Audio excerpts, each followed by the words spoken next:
Jai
जगन्नाथनिष्ठं स्थापितं येन भूतले स्वयं रूपदामह्यं ददाति स्वपदान्तिकम् वन्देऽहं श्रीगुरुं श्रीयुतापदकमलम् श्रीगुरुं वैष्णवांश्च श्रीरूपं साग्रजातं सहगणा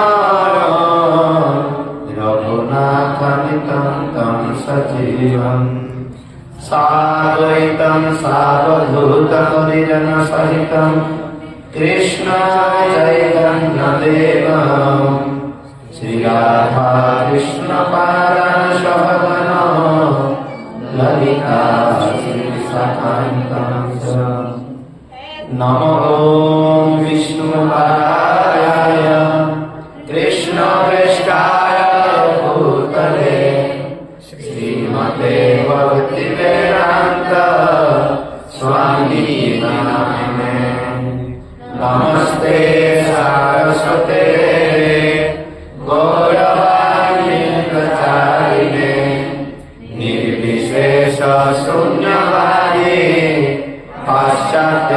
पाश्चात्यदेशतारिणे गुरवे गौरचन्द्राय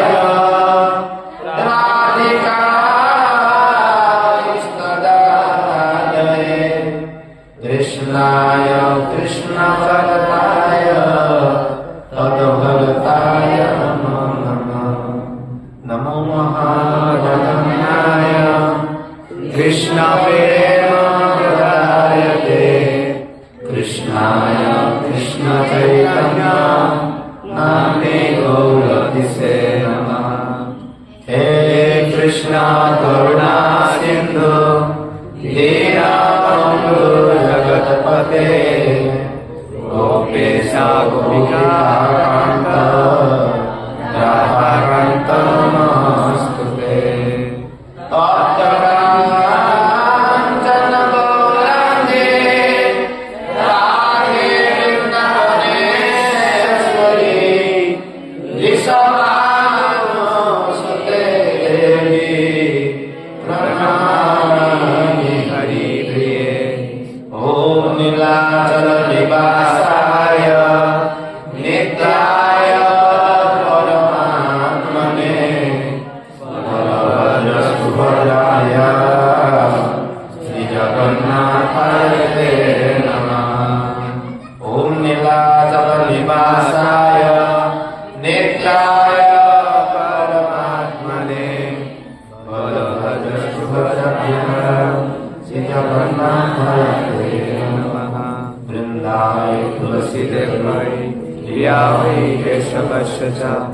विष्णु भगवते करे सप्तवते नमः जय श्री कृष्ण चैतन्य प्रभु नित्यानंद श्री अद्वैत गदाधर श्रीवासदि गौर भक्तवृंद हरे कृष्ण कृष्ण कृष्ण हरे हरे हरे राम राम हरे हरे हरे कृष्ण कृष्ण कृष्ण हरे हरे हरे राम राम राम हरे हरे हरे कृष्ण कृष्ण कृष्ण हरे हरे हरे राम राम राम हरे हरे ओम नमः भगवते वासुदेवाय ओम नमो भगवते वासुदेवाय ओम नमः भगवते वासुदेवाय ओम नमो भगवते वासुदेवाय ओम नमः भगवते वासुदेवाय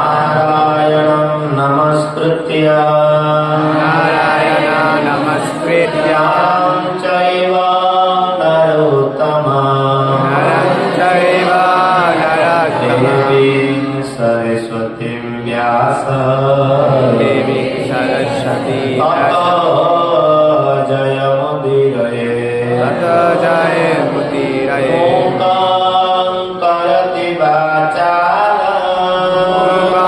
करोति वाचालं लङ्घयते गिरिं लङ्घयते गिरिपातमहं वन्दे श्रीगुरु दीनतारिणं परमानन्द माधव परमानन्द माधव चैतन्य ईश्वर श्री चैतन्य ईश्वर। हरे कृष्ण। रविवार जो प्रीति भोजन अनुष्ठान को समस्त को स्वागत जनाऊँ। विशेषकर जो मैंने बारंबार आसछंती बा जो मैंने आज नुआ करी आसछंती समस्त को इस्कन बा अंतरराष्ट्रीय कृष्ण भावनांत संघ स्वर मंदिर पक्षर अभिनंदन एवं शुभेच्छा जनाऊँ। विशेषतः भगवान कथा बा ए भगवती वार्ता शास्त्र अनुसार ये सब समय बा सब बेले आलोचना हवा दरकार अछि। किंतु जेहेतु आम बद्ध जीव बा विभिन्न कार्यक्षेत्र बा सेवा क्षेत्र में नियुक्त थिबा जीव आम सब समय भगवान कथा आलोचना करिबा बा श्रवण कीर्तन करिबार सुयोग प्राप्त होई पारुना। सेथिबाई कि आम पई किछि दिन एटा निर्घंट कर दिया जायछि। जो माने दीक्षा ग्रहण कर हरिभजन करुचंती ताको नियम दिया जायछि कि सकाळे कम से कम भागवत गोटे घंटा पाठ करिबे, संध्या गीता पाठ करिबे बा जो माने आमे किछि नेइनु आम पई किछि नियम नाही न भगवान नियम करचंती तो आमे सेटा जानिनु बा मानि पारो। भगवान कथा जते सुनिबु सत्य हमर कल्याण कहीं ना भागवत में एक द्वितीय स्कंद सुखदेव सुत गोस्वामी उल्लेख करछंती श्रृणुत्वा स्वकथा कृष्ण पुण्य श्रवण कीर्तन हृदयतस्थ अभद्राणी विधुनति स्मृतसका। जे भगवान कथा शुणिबा एवं कीर्तन करिया द्वारा कौन हुए ना हृदय जमी जाइथा अभद्र काम क्रोध लोभ मोह मद आश्चर्य जे जो रिपोर्टा को सब बेले आमे हृदय बाहर करदा कि चाहूँ सब महाजन मैंने कहते बुद्धदेव कहते कामनार विनाश दुख विनाश किंतु जीव जीव जिते विनाश हो तार कामना से पूर्व कामना जीवन अतः कामना हृदय जीव केमती तर से आमको चैतन्य चरितामृत किसी ट्रिक्स आमको दि जाए जोटा को कामना आम रहीबू कि कामना भी हृदय चल अर्थात द्वारा आम केते वशीभूत हबुना द्वारा केते उद्वेलित हबुना। तो सेटा केमिति कृष्णदास कविराज गोस्वामी कहते काम कृष्ण कर्मारपणे अर्थात से काम इंद्रिय जोटा कि आम चित्त को विभ्रांत कर दउछि विच्छिन्न कर दउछि भगवान को पाखरु हमर लय को से संपूर्ण विषय आडको टाणी आनुछि। तो ये आम जदि भगवान कार्य क्षेत्र में भगवान सेवारे जदि आम नियुक्त हो जाऊ ताल ये काम इंद्रिय आमर किछि क्षति करि पारिबनि ताई गौर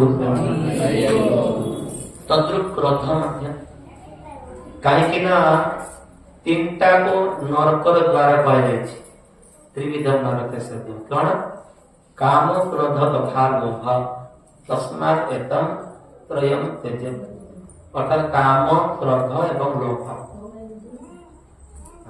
ये तीनटा होची नरकर द्वारा 18 अध्याय गीता रे भगवान किंतु कामटा जीव केमिति ताक लगेया पाई पड़े कहीं मूल उत्पादन कर जीव बंची आशा नहीं किसी ना किसी आशा आसी मुझे सुखरे रही मुझे हरि भजन करी किसी ना किसी आशा पोषण करने पड़े आशा ही जीवन ସେ ନିରର୍ଥକ ଜୀବନ, ତାର ଜୀବନ ସେ ବଞ୍ଚି ପାରିବ କିଛି ବୋଲେ ଭକ୍ତ ସଙ୍ଗ କରିବା ଏଇ ଭିତରେ ଆଶା ରହିଛି, କାମନା ରହିଛି ନା।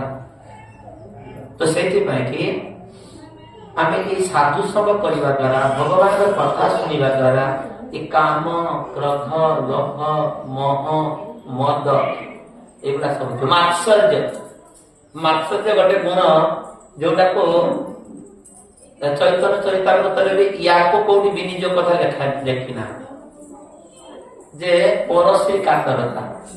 ମାତ୍ସର୍ଯ୍ୟ ମାନେ ଅନ୍ୟକୁ ହିଂସା କରିବା, ଅନ୍ୟର କିଛି ସୁଖ ଦେଖିଲେ ସହିପାରିବା ନା। ତ ଏଇ ଯୋଉ ଗୁଣ ୟାକୁ କୌଣସି ଉପାୟରେ ଛେଦନ କରାଯାଇ ପାରିବ, କୌଣସି ଉପାୟ ନାହିଁ, କୌଣସି ଅସ୍ତ୍ର ନାହିଁ ବା କୌଣସି ଟ୍ରିକ୍ସ ନାହିଁ ଯେ ସେଇଟାକୁ ଲଗେଇଦେଲେ ମାତ୍ସରତା ଗୁଣଟା କମିଯିବ।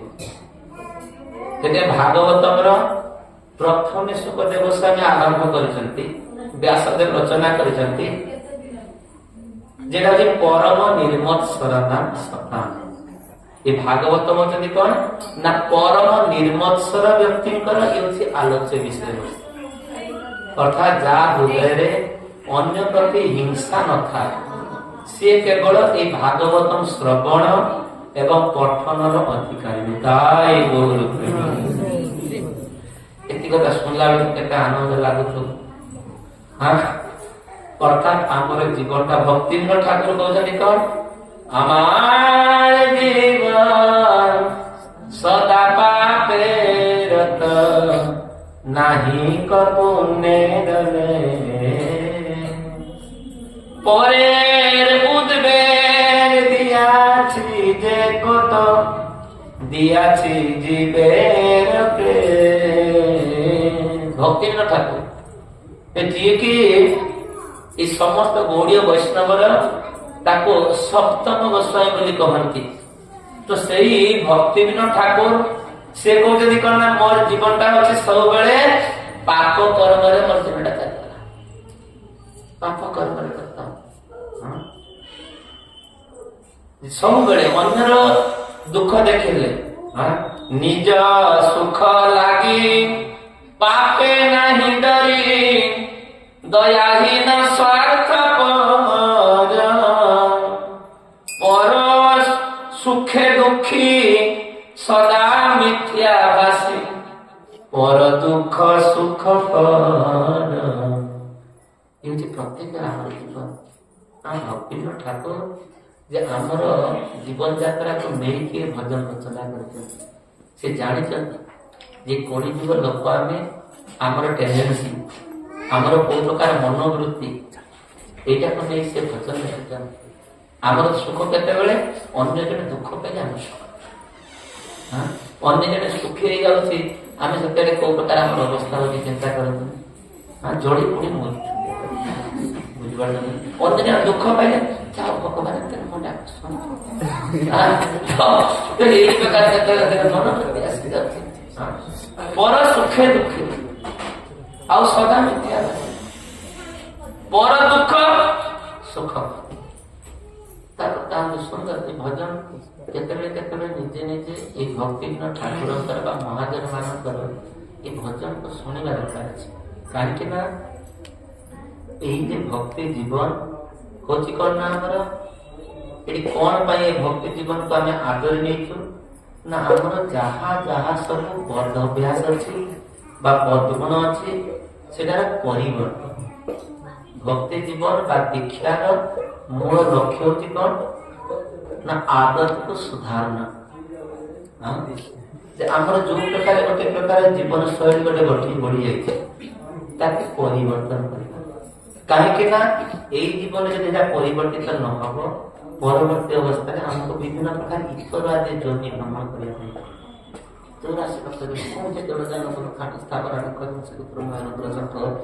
ইত্যাদি বিভিন্ন প্রকার আমাকে ভ্রমণ করা যায়।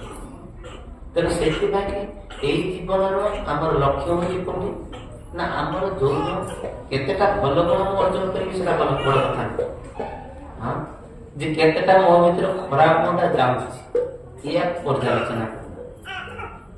প্রথমে আমাকে কুহযায় না যে কেতেটা কোন ছাড়িব সেটা বড় কথা নয়, এটা খাইবিনি, এটিকে ଯିବିନି, ସେଠି କରିବିନି, ସେଟା କରିବିନି, କଣ ଗ୍ରହଣ କରିବ ସେଟା ହଉଛି ମୁଖ୍ୟ ଜିନିଷ।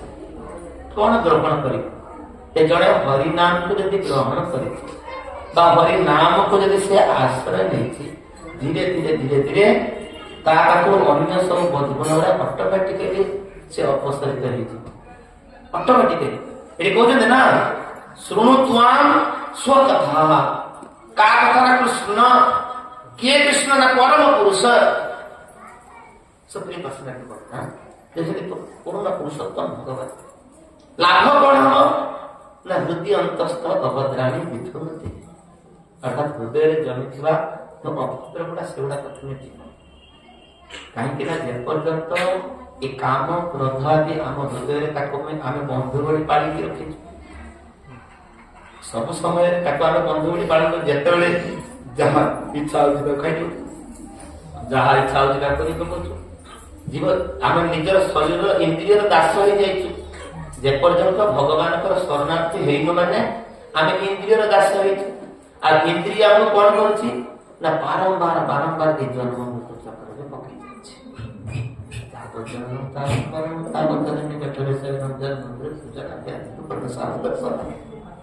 ଏଇ ପ୍ରକାର ଆମକୁ ବାରମ୍ବାର ବାରମ୍ବାର ଜନ୍ମ ମୃତ୍ୟୁ ଚକ୍ରରେ ଆମକୁ ମାନିବ।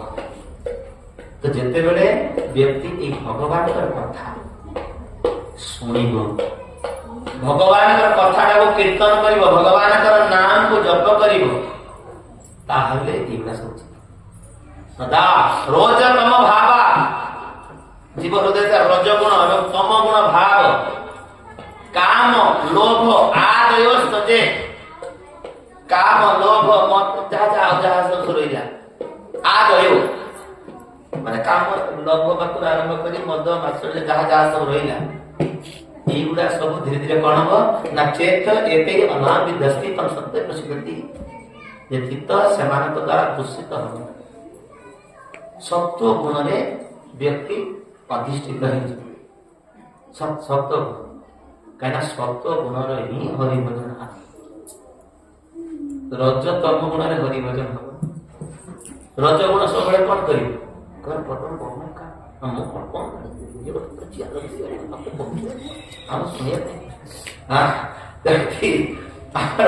ଗୋଟେ ଜାଗାରେ କଥା ଚାଲିଛି, ଆମର ରାଧା ଗୋବିନ୍ଦ ଗୋସ୍ୱାମୀ ଗୁରୁ ମହାରାଜ ସେ କ୍ଲାସ ଦଉଛନ୍ତି, ଲୋକମାନେ ସବୁ ବସୁଛନ୍ତି ଶୁଣୁଛନ୍ତି। ମହାରାଜ ଆଗରୁ କହିଛନ୍ତି, ଗୋଟେ ପିଲା ଛୁଆ ଯୋଉମାନେ ନେଇ ଆସିଛନ୍ତି ବା ମୋବାଇଲ ଯୋଉଟାକୁ ନେଇ ଆସିଛନ୍ତି, ଟିକେ ସାଇଲେଣ୍ଟ ମୋଡ କରି ରଖିବ, ଟିକେ ସାଇଲେଣ୍ଟ ମୋଡ କରି ରଖିବ, ସେମିତି ଅନ୍ୟକୁ ଯେମିତି ଡିଷ୍ଟର୍ବ ନ ହୁଏ, ମତେ ଯେମିତି ଡିଷ୍ଟର୍ବ ନ ହୁଏ। ଇଏ କଥା କହୁଛନ୍ତି ଶେଷ ପର୍ଯ୍ୟାୟରେ ସେ ଛୁଆଟା ଭାଁ ଭାଁ ଭାଁ ଭାଁ କାନ୍ଦୁଛି। ଇଏ ବର୍ତ୍ତମାନ ପ୍ରଥମରୁ କହିଛି ଯେ ସତର୍କ ରହିବାଟା ହରି କଥା, ଆତ୍ମାର କଲ୍ୟାଣ ସାଧନ। ସଙ୍ଗେ ସଙ୍ଗେ ସେ ଉଠି ଯାଉଛି। 1.5 ଘଣ୍ଟା 2 ଘଣ୍ଟା ମାଇକରେ ସେ ଏତେ ଜୋର ଚିତ୍କାର କରି କହୁଛନ୍ତି, ଆମେ ତ କେତେ ପ୍ରତ୍ୟୁତ୍ତର ଦେଇ କଣ ଛୁଆଟା ଟିକେ 2 ମିନିଟ୍ ଟିକେ ଭାଁ ଭାଁ କରୁଛି, ତା ପାଇଁ ଏତେ ବଡ କଥା ମାଇକ। এইটা ରଜ ତମ ଗୁଣି ଲୋକ, ହରି କଥାର ମୂଲ୍ୟଟା ଆମେ ବୁଝିପାରୁନି। ସେଠି ସେ ଲଗେଇ ଦେଲା କଣ ଯେ ଇଏ ମାଇକରେ ଏତେ କହୁଛି, ଆମେ ସବୁ ଶୁଣୁ। ସଦା ରଜ ତମ, ଏଇ ଯେ ରଜ ଭାବ ଏବଂ ତମ ଗୁଣ ବି କେତେବେଳେ ହରି କଥାକୁ ଆଣିଦେବ। କାହିଁକିନା ତମ ଗୁଣର ଲକ୍ଷଣ କଣ? ନିଦ୍ରା ଆଳସ୍ୟ। ସଙ୍ଗେ ସଙ୍ଗେ ଆମ ହରି କଥା ଠିକ ଆରମ୍ଭ ହେଇଯିବ। ଏଠି ତ ସମସ୍ତଙ୍କ ମୋଟାମୋଟି ଚେଇଁଛନ୍ତି, ଭାଗବତ କଥା ଆରମ୍ଭ କରିବ, ସେଇଥିପାଇଁ ସବୁ ଚେଇଁଛନ୍ତି ନା। ମାୟାପୁରରେ ଠିକ ଆରମ୍ଭ ଦେଖିକି ଯିବେ, ମାୟାପୁର ଏଟା ଆମର ଦେଖିବା ଉଚିତ ନୁହଁ। ନଜିକ ହେଇ ଆଲୋଚନା କରିଦଉଛି। ଠିକ ଏଇ ସକାଳୁ ଉଠୁଛନ୍ତି କେତେବେଳେ? 3ଟାରେ ଉଠୁଛନ୍ତି, ସବୁ ଆଗରେ ସବୁ ବ୍ରହ୍ମଚାରୀ ସବୁ ବସିଥିବେ। ସେ ଠିକ ଆରମ୍ଭ ହେଇଯିବ, ହରି କଥା ଆରମ୍ଭ ହେଇଯିବ। ସେ ଖାଲି ମୁଣ୍ଡ ଫାଟିଯିବ ବାଟରେ, କୋଉ ପ୍ରକାର ସେ ଶିକ୍ଷା ହଲେ ସେ ରଖିବା ଲାଗି ଏତେ ପ୍ରକାର ଅବସ୍ଥା ହେଇଯାଇଛି। ଆଚ୍ଛା, ଇଏ ରଜ ଏବଂ ତମ ଗୁଣ ଦ୍ୱାରା ମିଶ୍ରିତ ହେଲେ ଏ ବ୍ୟକ୍ତି ହରି କଥା ପ୍ରତି ରୁଚି ଆସିବ। ତା ଭିତରକୁ ସେ ଇନପୁଟ କରି ଦବ, ମାୟା ପ୍ରବେଶ କରିଯିବ, ଦବ ହିଁ ନାହିଁ, ସେ ଭିତରକୁ ପଶିବା ପାଇଁ ଦବ।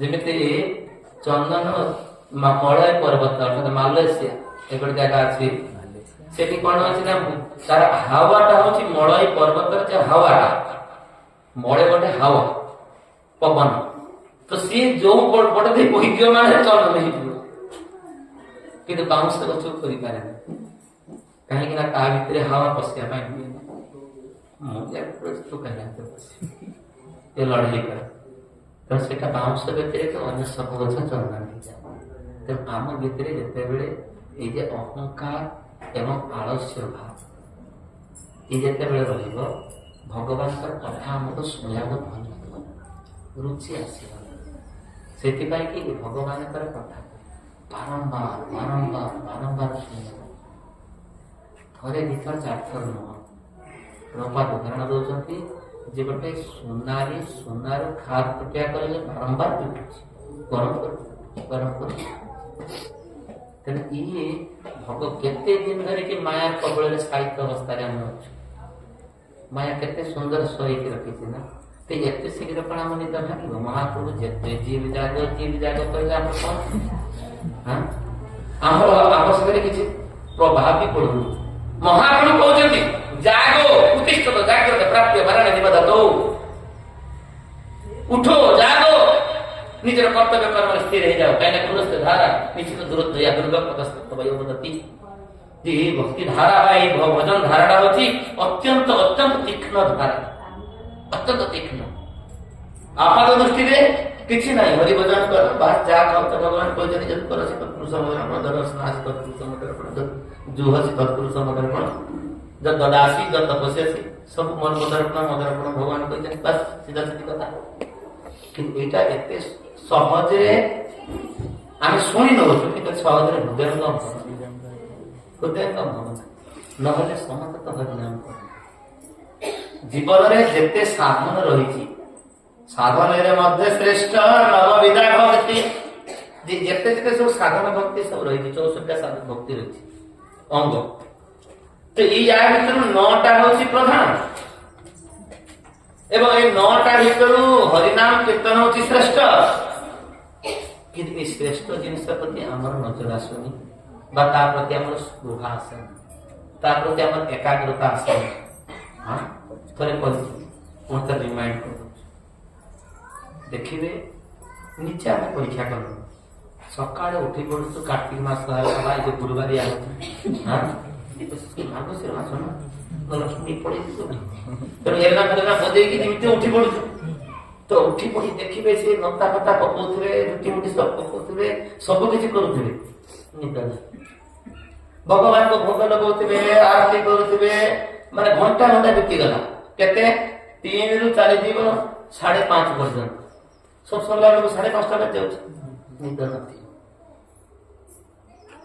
ଠିକ ହାତ ବଜେଇକି ବସି ଯାଇଥିବେ ସେ ପୁରା ଟାଣି ପକଉ ଗୋଟେ ମାଳା ଯଦି ସେ ସୁନ୍ଦର ଭାବେ କରିନଥାଏ ଗୋଟେ ମାଳା ବି କରିନଥାଏ କାହିଁକିନା ଯୋଉଟା ଶ୍ରେଷ୍ଠ ହଉଛି ହରିନାମ କୀର୍ତ୍ତନ କିନ୍ତୁ ସେଇଟାକୁ କରିବାକୁ ଯାଇକି ଏଗୁଡା ହଉଛି ତାର ପ୍ରାଥମିକ ବା ପ୍ରାରମ୍ଭିକ ଷ୍ଟେଜ ନୃତ୍ୟନାଟିକା କଣ ପାଇଁ ତାର ମୂଳ ଜିନିଷଟା ଦେଖେଇବା ପାଇଁ କିନ୍ତୁ ଠିକ ସେଇ ଷ୍ଟେଜରେ ପହଞ୍ଚିଲା ବେଳକୁ ଇଏ କୁଆଡେ ସବୁ ଚାଲି ବସିଥାଏ ଇଏ କରିଦେବ ନା କାହିଁକି ନା ଏଇ ଭଗବାନଙ୍କର କଥା ଭଗବାନଙ୍କର ମହିମା ଆମେ ଶୁଣୁ ଯେତେବେଳେ ବାରମ୍ବାର ଶୁଣିବୁ ତାହେଲେ ତା ପ୍ରତି ଏକାଗ୍ରତା ରହିବ ଆମର ହ୍ୱାଟ୍ସଆପ୍ରେ ମେସେଜ ଆସେ ନା ପଇସା ଗଣିବା ପରେ ପୁରା ତେଜିଆ ନେଇକି ବସିଥିବ ଜପମାଳ ଆପଣ ଉଠିକି ପଡିଛି ଯଦି ରାତି 11ଟାରେ ଜଣକୁ କୁହାଯାଏ ଯେ ମନ୍ଦିର ଯେତେ ଏଇ ମନ୍ଦିର ଆଜି ଖୋଲି ଦିଆହବ ଯିଏ ଗଣିବ ଯେତେ ତା ସହିତ ନେଇଯିବ କାହାର ନିଦ ଆସିବ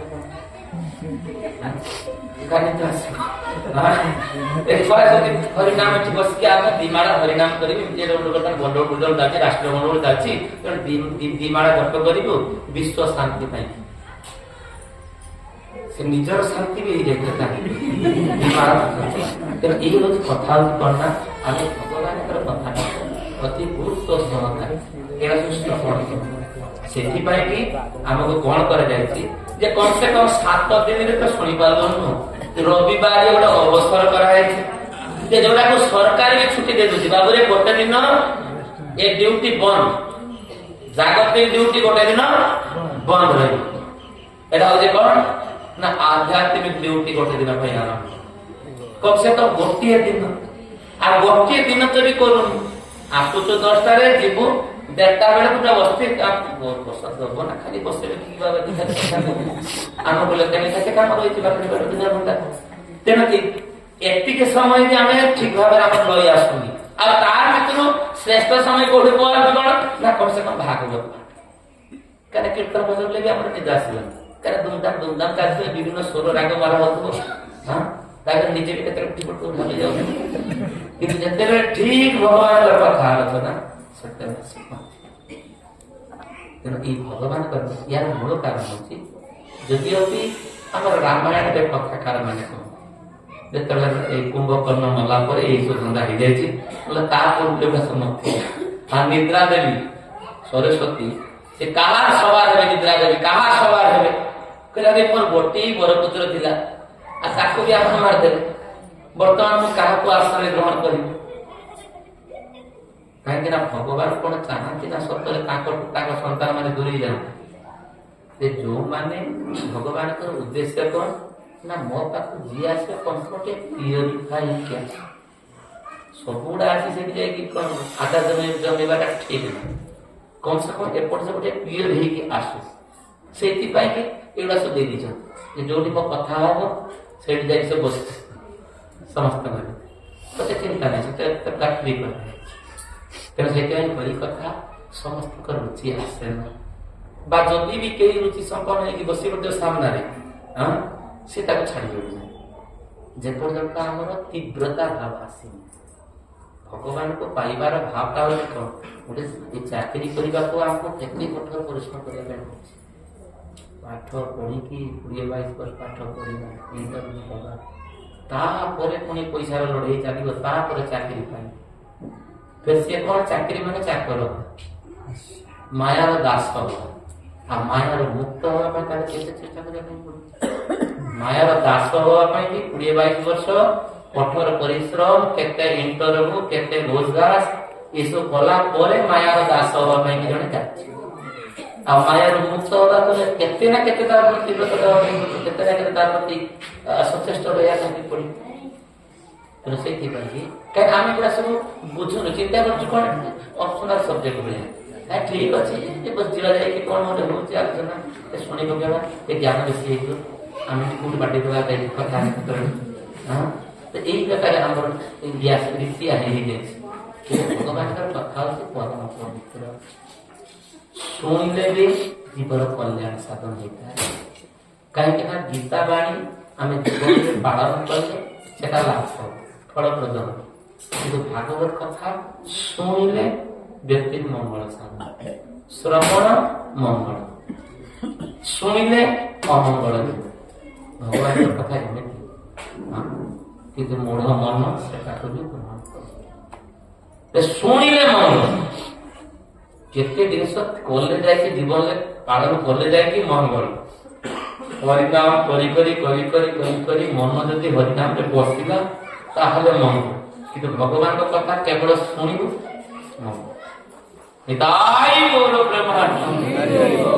ସେଥିପାଇଁ କି ଆଜି ଗୋଟିଏ ଶ୍ଲୋକ ଇଏ ଦ୍ୱିତୀୟ ସ୍କନ୍ଦ 2ୟ ଅଧ୍ୟାୟ 37 নম্বর শ্লোক অধ্যায়ের শেষ শ্লোক পিবন্তি যে ভাগবত আত্মনঃ সতাম তথা অমৃত শ্রবণাম তেষু সংভৃতাম পুনন্তি তে বিষয় বিদুষিত আশয়া ভজন্তি তদ চরণা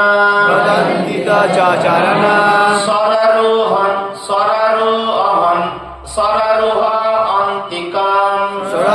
অন্তিকাম পিবন্তি যে ভাগবত আত্মনঃ সতাম পিবন্তি যে ভাগবত আত্মনঃ সতাম কথামৃত শ্রবণ পুটেষু সংভৃতাম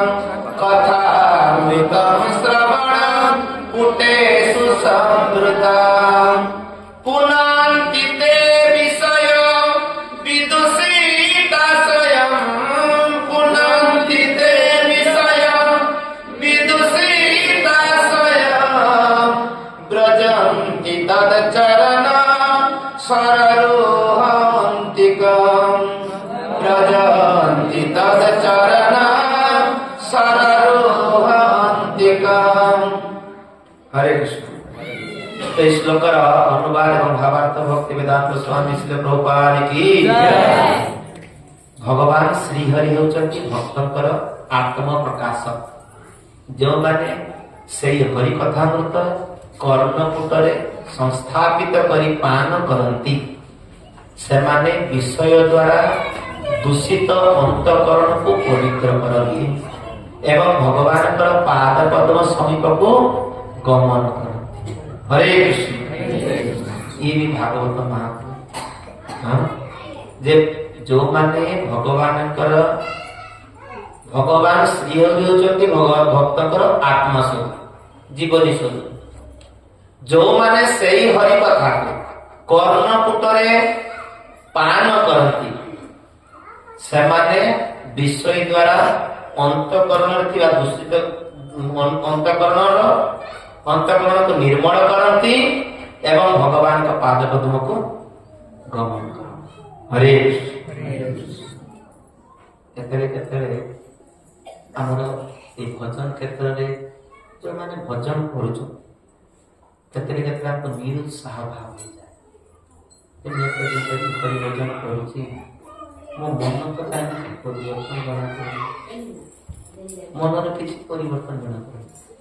ବରଂ ପୂର୍ବରୁ ପ୍ରଥମେ କ୍ଷେତ୍ରରେ ଯୋଉ ଉତ୍ସାହମୟୀ, ପ୍ରଥମେ ଯୋଉ ଭକ୍ତିର ପ୍ରଥମ ପର୍ଯ୍ୟାୟଟା ଥିଲା ଉତ୍ସାହମୟୀ, ଯେକୌଣସି କାର୍ଯ୍ୟକୁ ଆଗରେ ଡେଇଁ ପଡ଼ିବା, ଚାଲିଥିବା ଯେତେ ବିପତ୍ତି ଯେତେ ବାଧା ଯାହା ପ୍ରଥମେ ଯୋଉ ପ୍ରକାର ଥିଲା, ବର୍ତ୍ତମାନ ସେଟା କାହିଁ ଦେଖାଯାଉ। ଧୀରେ ଧୀରେ ଧୀରେ ଧୀରେ ଶିଥିଳ ଯାଇଛି। ଠିକ ଅଛି, ହବ, କଣ କରିବା, ଭଗବାନଙ୍କ ଇଚ୍ଛା ତ ସବୁ ଚାଲିଛି। ଯୋଉ ଆଗ୍ରହ ଭାବ ନିଜେ ଯୋଉ କରିବା ଯୋଉ ଟେଣ୍ଡେନ୍ସିଟା ସେଟା ଧୀରେ ଧୀରେ ଧୀରେ ଧୀରେ କମି ଯାଉଛି। କାହିଁକି କମି ଯାଉଛି? ଏଠି କହୁଛନ୍ତି ଯେ ଏ କମିବାର ମୁଖ୍ୟ କାରଣ ହଉଛି କଣ? ଆମେ ଭଗବାନଙ୍କର କଥାକୁ ଶ୍ରବଣ, ଆଉ ଭଗବାନଙ୍କର କଥା ଶୁଣିଲା ପରେ ଏଠି ଲାଭ କଣ ହେବ? କେତେବେଳେ ନିରୁତ୍ସାହିତ ହେବା ଉଚିତ ନୁହଁ। ଯେ ଯଦି କାହାର ଭଜନରେ ଉତ୍ଥାନ ପତନ ରହିଛି, ଗୋଟେ ସ୍ତର ଅଛି, ଯେତେଟା ହରିନାମ ଯେତେ ଉପର ସ୍ତର ଜିନିଷଟାକୁ, ଗୋଟେ ସ୍ତର ଅଛି ଭଜନରେ ତରଙ୍ଗ ରଙ୍ଗୀନ। ଅର୍ଥାତ୍ କେତେବେଳେ ତଳକୁ ଯିବ, କେତେବେଳେ ଉପରକୁ ଉଠିବ, କେତେବେଳେ ଏକବାରେ ନିରାଶ ଭାବ ଆସିଯିବ, କେତେବେଳେ ପୂର୍ଣ୍ଣ ଉତ୍ସାହ ଦେଇଥିବା ଭାବ ଆସିଯାଇଥିବ।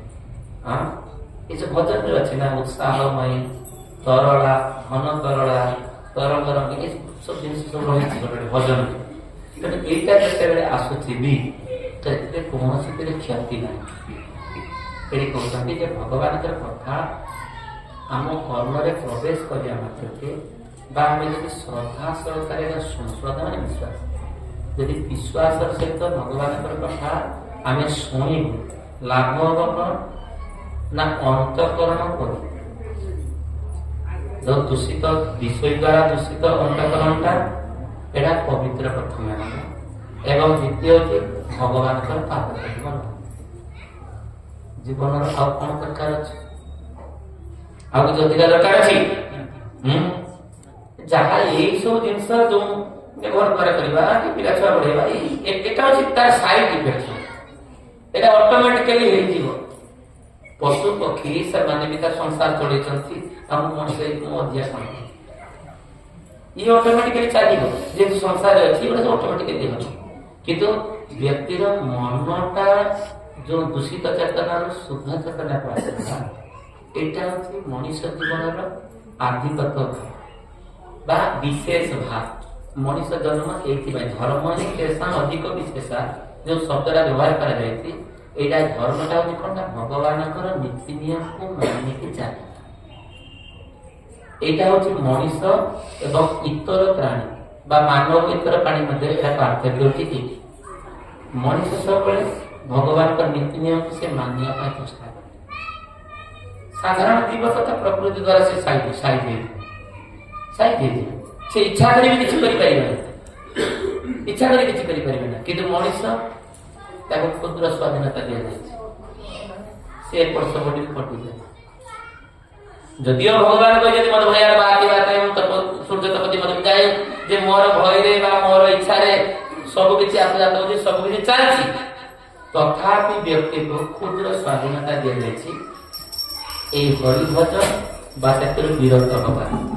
जय श्री गोविंदाय की जय।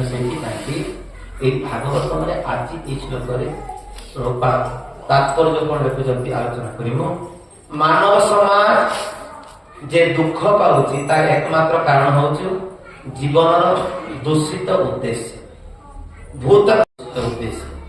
मानव समाज जिते अधिक परिमाण में भूत प्रकृति उपादान को शोषण करने लगे से अधिक परिणाम से इंद्रिय सुखर दास से अधिक परिमाण से भूत प्रकृति माया शक्ति द्वारा दृढ़ भाव में बंधा यहीपरि भाव में पृथ्वीर मानव समाज दुख न कमी बरं अधिक वृद्धि एवं घनीभूत जहाँ मानवर आवश्यकता परिपूर्ण भाव भगवान जो जोगाउछंती खाद्य शस्य दुग्ध फल मूल काष्ठ पत्थर चीनी रेशम मणिमुक्ता तुला जड़ लवण शाग सब्जी आदि रूप भगवान जोगाउछंती से भगवान पृथ्वीर मानव समाज को यथेष्ट परिमाण में सब जोगे चलती केवल यही पृथ्वीर अधिवासी मानक ब्रह्मांडर प्रत्येक ग्रह एवं लोकरे आदिवासी मानक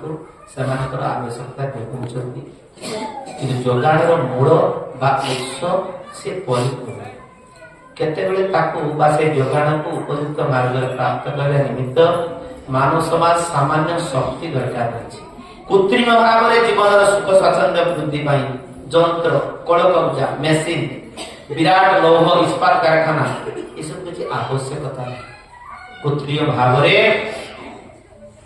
सृष्टि कर जीवन को सुख स्वाच्छंद्यमय करने को चेष्टा कले से कदापि सुख स्वाच्छंद्य हो पारिब ना। केवल सरल जीवन उच्च चिंताधारा द्वारा यह सुखप्रद एवं आनंदप्रद हो।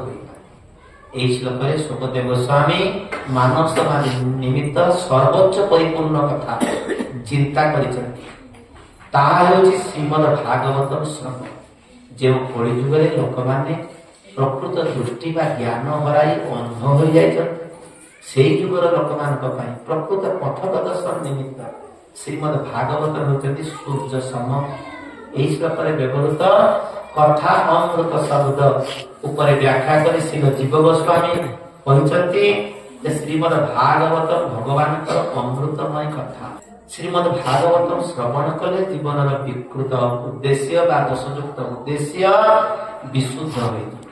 पृथ्वी समस्त अंश जनसाधारण गोटे ज्ञान आनंद परिपूर्ण शांति जीवन यापन करने को समर्थ हो। हरे कृष्ण।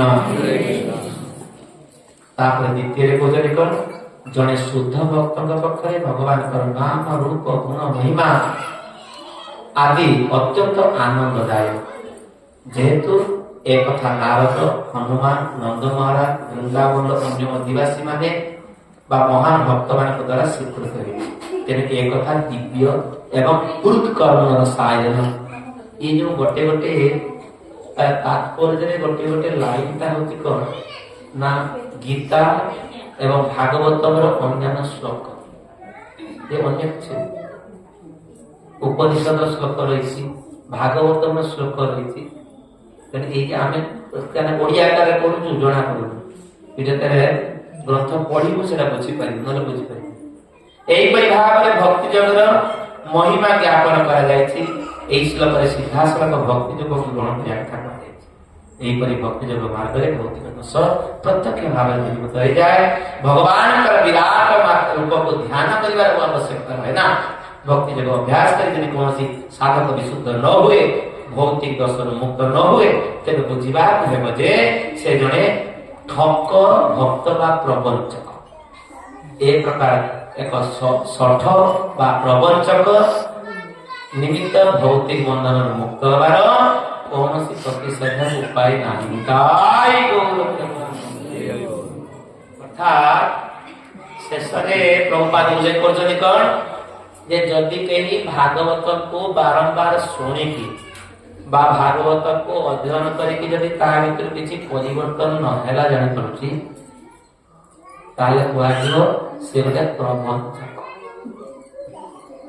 अर्थात ठक छठ कहीं भागवतम प्रमाण रही केते पापी भागवतम रे प्रथम महिमा कीर्तन में वर्णना कराई दुई जन कथा वर्णना कराई भागवतम महिमा जड़े होती भक्ति देवी दुई पुत्र ज्ञान वैरागी वृद्धत्व अवस्था प्राप्त भागवतम कथा आलोचना करते द्वितीय होती किए ना धुंधुकारी आत्मदेवंकर पुत्र बा धुंधुली पुत्र धुंधुकारी ए दुई जन कथा वर्णना कराई एते पापी तार पाप गणना कर एते पाप कर कौन सी जगार आत्मदेव जिते घर छाड़ी पड़े जाइए तार प्रादुर्भाव सह्य को न करी पारि गोकर्ण ऋषि को पठे निजर पुओ पठे से धुंधुकारी कौन कर एका एक छत्र बा शासन आरंभ कर तार दौरात्म्य मां कौन करना पुओ को डेगी मना एवं ताको बाधा दबारे कहीं ना तेणु से बाहर सब चार जन बाहर विदेश बेश्या सब आनी इत्यादि इत्यादि नाना प्रकार पाप कर्म जिते तार मृत्यु हो जाए अर्थात जो प्रकार कर्म करती फल से प्रकार पाई जो बेश्या मान को आनी रखी से बेश्या मान रखी कौन करते बड़ सबल चापिकी मुहटा पिटी जहाँ पिटी शेष में पढ़ी से ज्वलंता अंगार गुड़ा मुहर कर छटपट छटपट कर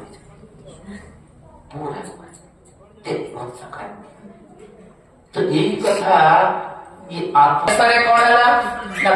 घरे जो गाई रखे से गाई भी पिला गछ लगे से गछ भी फल फलला यही प्रकार अवस्था है से सी कौन करती ना पुत्र लाभ लालसारे से समस्त पाखे प्रार्थना कर उत्तर दे शेष जाती जीवन हारिया जदि यही प्रकार पुत्र ही जीवन संसार सुख नहीं से जीवन बचिक लाभ कौन जाए जंगल गोटे पुष्करणी पाखे बस मरी गई चिंता कर बस हठात कर जड़े बाबा से गाधिया बाबू ने कौन दुश्चिताग्रस्त साधु जीवन ना काफी दुख बाबा शुणी पारते से संसार कौन बाबू ठीक दुख चिंता कौन बस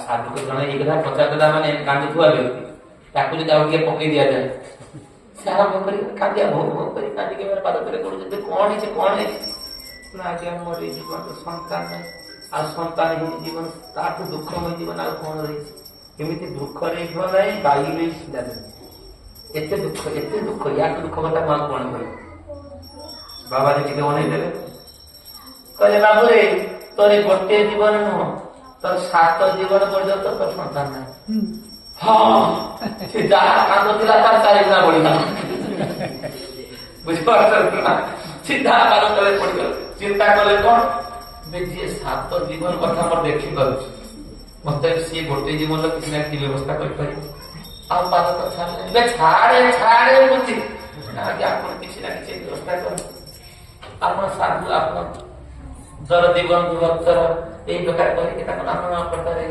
स्तुति प्रार्थना कर निहाती खंडा खंडा कर निजर यज्ञ चल निजर तपस्यार फल नहीं या सतर्कता सहित स्त्री को रहा कह शौच आकार अन्यर कहार निंदा आदि किसी करना गोटे कम से कम सुंदर भाव रहा पड़े मातृ जठरे पिला अवस्था अन्य समय जहाँ कौन कर भागवत प्रति शब्द केवल शिक्षा समाज शिक्षा समस्त शिक्षा गोटे वर्ष पर्यंत संपूर्ण तपमय जीवन यापन करने निज निजर संतान आज आमर ये दुर्दशा हो এই গন্ডগোলର କାରଣ ଆମେ ଜାଣିନୁ ନା ଭାଗବତ ପଢିନୁ ଜାଣିନୁ ଶିଖିନୁ। ତେଣୁ ଗୋଟିଏ ବର୍ଷ ପର୍ଯ୍ୟନ୍ତ ଏମିତି ତ ରହିବା ପାଇଁ ପଡିବ ଇତ୍ୟାଦି ଇତ୍ୟାଦି ଯାହା ସବୁ କହିଦେବୁ। ଇଏ ଯାଇକି ଆରମ୍ଭ କରିବେ ସ୍ତ୍ରୀକୁ ଡାକୁଛନ୍ତି ଯେ ଆସ ଶୁଣ ଏମିତି ଏମିତି ଘଟଣା ଆମର ଆଉ ସେ ଦୁଃଖ ରହିବ ନା ଇତ୍ୟାଦି ଇତ୍ୟାଦି ରହିବ ନା। ଆଉ ତା କାନରେ କଣ ସେ ପଶୁଛି ତାର ତ ଅଲଗା ଚିନ୍ତା ଚାଲିଛି। କଣ ଇଏ ବାବା ଫଳ ନେଇ ଆସିଲାଣି କଣ ହବ ପିଲା ରହିବ ପିଲା ରହିଲା ମାନେ ସୁଧ ଗଣ୍ଡଗୋଳ କାରଣ ପିଲା ରହିଲା ମାନେ ମାର ସୁଖ ନାହିଁ। କୋଉଠି ଟିକେ ଜାଣିଯାତ୍ରା ଯାଇପାରିବିନି କୋଉଠି ଭଲ ମନ୍ଦ ଟିକେ ଖାଇପାରିବିନି। ସେଇଟା ଗୋଟେ ଫୁଲି ପେଟା ଗୋଟେ ଅଡୁଆ ମତେ ଦେଖାଯିବ ଗୋଟେ ସମ୍ପୂର୍ଣ୍ଣ ଅଡୁଆ ଦେଖାଯିବ ନାନା ପ୍ରକାର ସେ ଚିନ୍ତା କରିଗଲେ ଆଉ କଣ। ଆଉ ଇଏ ଗାଁରେ ଯୋଉ ଚୋର ଉତ୍ପାତ ଚାଲିଛି ଇତ୍ୟାଦି ଇତ୍ୟାଦି ସେ ଦେଖିଗଲା କଣ ସବୁ ଲୋକ ଦୌଡ଼ିକି ପଳେଇଲେ ଧାଁ କରି ପଳେଇଲେ ଆଉ ବିଚାର ମତ ପଡି ଯାଇପାରିବେନି ପିଠି ପିଠା ଚଳିଯାଉ। ଏଇ ପ୍ରକାର କରି କାନ୍ଦି ଚାଲିଛି। ଏଇ ଅବସ୍ଥାରେ ତାର ଆଉ ଗୋଟେ ଭଉଣୀ ପହଞ୍ଚିଗଲା। କଣ ଏଥିରେ ବାବୁ ମତେ ବଞ୍ଚ ଚିନ୍ତା କରି ମୁଁ ଅଛି କଣ ହେଇଛି ନା ମୋ ଗର୍ଭରେ ସନ୍ତାନ ଅଛି ଚିନ୍ତା ନାହିଁ। ମୋ ସ୍ୱାମୀ ଟିକେ ନେଶା ପଇସା ଫିସା ପକେଇଦେଲେ ସିଏ ଖୁସ୍ ନେଶା ଫିସା ଖାଇଦେଲା ଖୁସ୍ ବାସ୍ତୁ ବି ମୋ ପିଲାଟା ନେଇଗଲା ତୁ ଏତେ କାହିଁକି ଗୋରୁ ଖାଇ ପିନ୍ଧରେ ତାର ଗୋରୁ ଖାଇଦେଲା ଗାଈ ଖାଇଦେଲା। ଆଉ ଇଏ ମିଥ୍ୟା ଅଭିନୟ କରିକି ବର୍ଷ ମୋ ପିଲା ହେଇଛି ମୋ ପିଲା ଡିକ୍ଲେୟାର କରିଦେଲେ। ଡିକ୍ଲେୟାର କଲା ପରେ କାହିଁକି ନା ସେଥିରେ ଏକା ଏକା ରହିବେ ନା ସ୍ତ୍ରୀ ମାନେ ଗର୍ଭର ସନ୍ତାନ ଥିବା ସମସ୍ତେ ଏକା ଏକା ରହିବେ। ସେ ଆଉ ଆତ୍ମଦିଗରେ ଜାଣିପାରିଲେନି ଆକ୍ଟିଭ କଲା କପଡ଼ା ଭଡ଼ା ଜଣ୍ଡି ଯାହା କିଛି କରିଥିବ ଆଉ ତ ଏଇ ପ୍ରକାର କରିକି ଶେଷରେ ଇଏ କଣ ଡିକ୍ଲେୟାର କରିଦେଲା କଣ ନାଇଁ ତୁମର ପିଲା ହେଇଯାଇଛି। ଏବଂ ତାର ନିଜ ନାମ ବି ଇଏ ନାମକରଣ ସଂସ୍କାର ତାକୁ ନେଇ ଆସିଲା ପୂର୍ବରୁ କହିଲା ମୋ ନାମ ମୋ ନିଜ ନାଁରେ ମୁଁ ନାମ ଦେବି ଧୁନ୍ଦୁକାରୀ ନାମ ଦେଲା ତାର ଧୁନ୍ଦୁଲି ୟା ନାମ ଦେଲା ଧୁନ୍ଦୁକାରୀ। ଏଇ ପ୍ରକାର ନାମ ଦେଇଦେଲା। ଏଇ ସମୟରେ ଖବର ଆସିଲା କଣ ନା ଗାଭୀ ପାଖରୁ ମଣିଷ ସନ୍ତାନ ଆତ୍ମଦେବର ଆନନ୍ଦର ସୀମା ନାହିଁ। କଣ ଦେଖ ଖୁସି ଯାହାର ସବୁଆଡେ ଖୁସି। ଏଇ ପ୍ରକାର ଆନନ୍ଦର ସୀମା ରହିଲା ନା କିନ୍ତୁ କାମ ଟିକେ ବଡ ବଡ ହେଇଥିବା ହେତୁ ଜାତ କର୍ମରେ ଆସିଲା କଣ ଗୋକର୍ମ ଗୋକର୍ମ ଦିଟା ଦି ପ୍ରକାର ବଢିଥାଏ। ଗୋଟେ ଭଲ ପ୍ରକୃତି ହେଲା ଗୋଟେ ସାଧୁସୁତ ଭାବ ଆଉ ଗୋଟେ ବଦମାସ ଦୁଷ୍ଟ ହବ। ଏଇ ଅବସ୍ଥା ଚାଲିଥିଲା। ଶେଷରେ ଏ ଗୋକର୍ମ ଋଷି ତୀର୍ଥ ଭ୍ରମଣ କରିବା ପାଇଁ ଯାଇଛନ୍ତି। ଇଏ ବଦମାସରେ ତା ଘରେ କିଏ ରହିବ ବାପାକୁ ପଠେଇଦେଲେ ଗୋକର୍ମ କୋଉଠି ବଣକୁ ଇଏ ନିଜେ ଚାଲିଗଲେ ତୀର୍ଥ ଭ୍ରମଣ। ଏ ତୀର୍ଥ ଭ୍ରମଣ କରି କରି କରି କରି ଜାଣିପାରିଲେ କଣ ଭାଇର ମୁକ୍ତି ହେଇଛି। ସାଧକ ସାଧକ ଜାଣିପାରିଲେ ଯେମିତି ସେମିତି ସେ କଣ କଲେ ନା ବିଭିନ୍ନ ତୀର୍ଥରେ ଭାଇଙ୍କ ଉଦ୍ଦେଶ୍ୟରେ ଶ୍ରାଦ୍ଧ ଦେଇଦେଲେ। ଆସିକି ଯେତେବେଳେ ଘରେ ପହଞ୍ଚନ୍ତି ସେତେବେଳେ ଦେଖୁଛନ୍ତି କଣ ନା ପୁରା ଏକବାର ଢିବି ବିକି ହେଇକି ପଡିଛି କି ପ୍ରକାର ଘର ଭାଙ୍ଗା ଭାଙ୍ଗି ହେଇକି ପଡିଛି ସେଇଠି ଗୋଟେ ରାତି ରହି। ସେତେବେଳେ ଏଇ ଯେ ବିଭିନ୍ନ ପ୍ରକାର ଶବ୍ଦ କରିବା ଆରମ୍ଭ କଲା। ଇଏ ପାଣି ପାଣି ଛୁଟିଲେ କଥା ଶୁଣା ଭାଇ ମତେ ଚିନ୍ତା କରି ମୁଁ ସବୁଆଡେ ଦେବି ସବୁଆଡେ ବୟା କାଶୀ ବାରାଣସୀ ହରିଦ୍ୱାର ସବୁଆଡେ ମୁଁ ଶ୍ରାଦ୍ଧ ଦେଇଛି ତ ଚିନ୍ତା କରିବା ଦରକାର ନାହିଁ। କିନ୍ତୁ ଗୋକର୍ମ ଇଏ ତ ଜାଣିଛେ ଧୁନ୍ଦୁକାରୀ ଜାଣିଛେ ଯେ ଭାଇ ଯେତେ ତୀର୍ଥ ଦେଲେ କଣ ମୋର ଯୋଉ ପାପର ତାର ସୀମା ନାହିଁ ଅସୀମ ପାପ ତେଣୁ ଆପଣ ତାଠୁ ଆଉ କିଛି ବ୍ୟବସ୍ଥା କଲେ।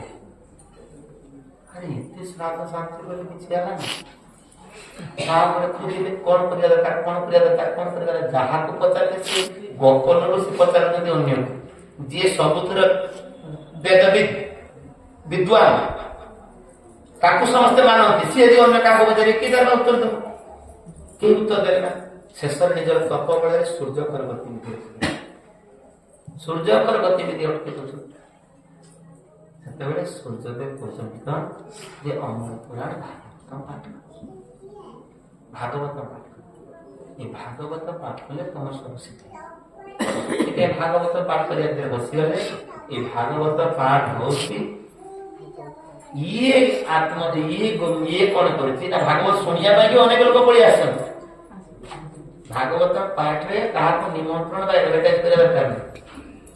ଆଗରୁ ଯୋଉଟା ଥିଲା ଏବେ ତ ବାରମ୍ବାର ଏଡଭର୍ଟାଇଜ ଆସ ଠିକ ଅଛି ଖାଲି ଲୋକମାନଙ୍କର ଚଳ ଦୃଷ୍ଟ ନଷ୍ଟ ଦୃଶ୍ୟ ଶେଷା ବ୍ୟାସଦେବ କହୁଛନ୍ତି କଳି ଯୁଗର ଲୋକମାନଙ୍କର ନଷ୍ଟ ଦୃଷ୍ଟି ଅର୍ଥାତ୍ ଆଖି ନାହିଁ।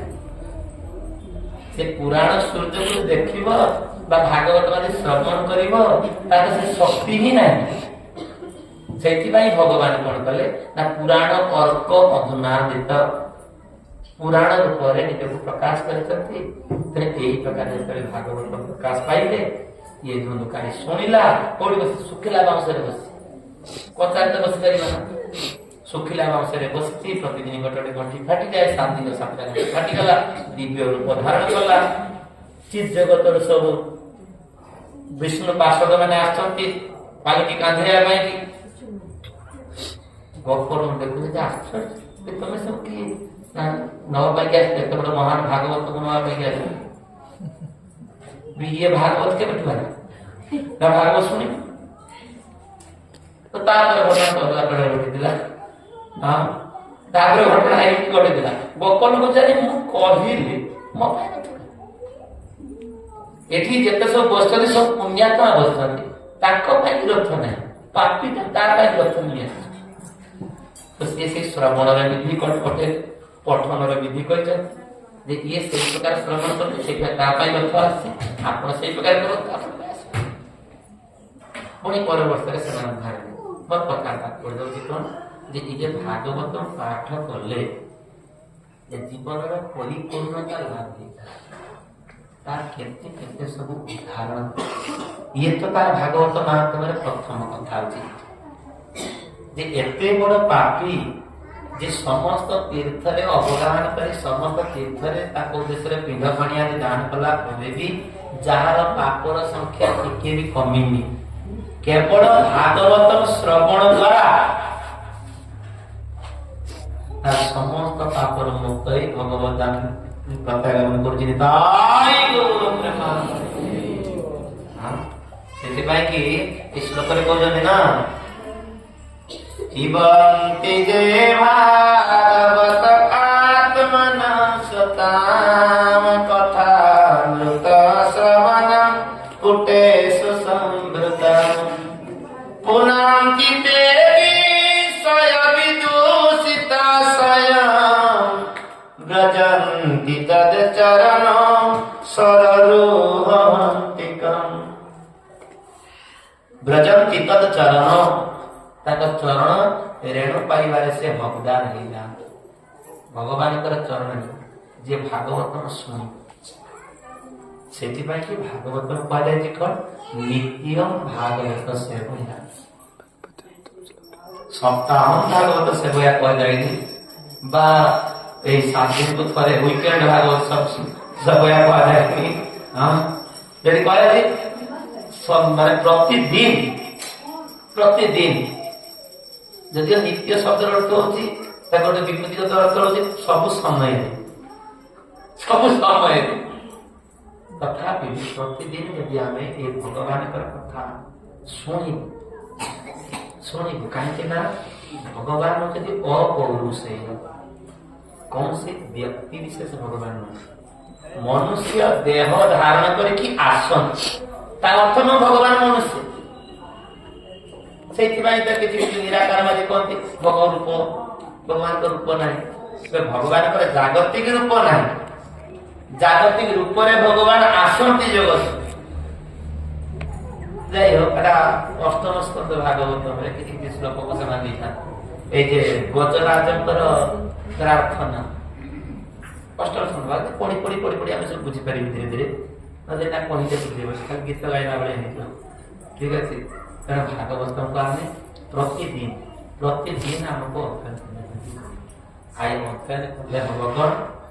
ଧୀରେ ଧୀରେ ଧୀରେ ଧୀରେ ଭକ୍ତିର ଉତ୍ପତ୍ତି। ପ୍ରଥମେ ଭକ୍ତି ଜନ୍ମ।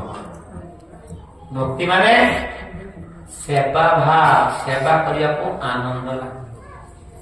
ଏଇନା ସେବା କରିବାକୁ କିଏ ଅଲଗା ଲାଗୁଛି? କଥା ହରି କଥା କାହା କହିବାକୁ କହିଲେ କାହା କୀର୍ତ୍ତନ କରିବାକୁ କହିଲେ କେତେ ଆଗ୍ରହ। ଏବେ ଜାଣିଛେ ଯେ ଘାସ ଘାସ ସୁଯୋଗ ପାଇଦବ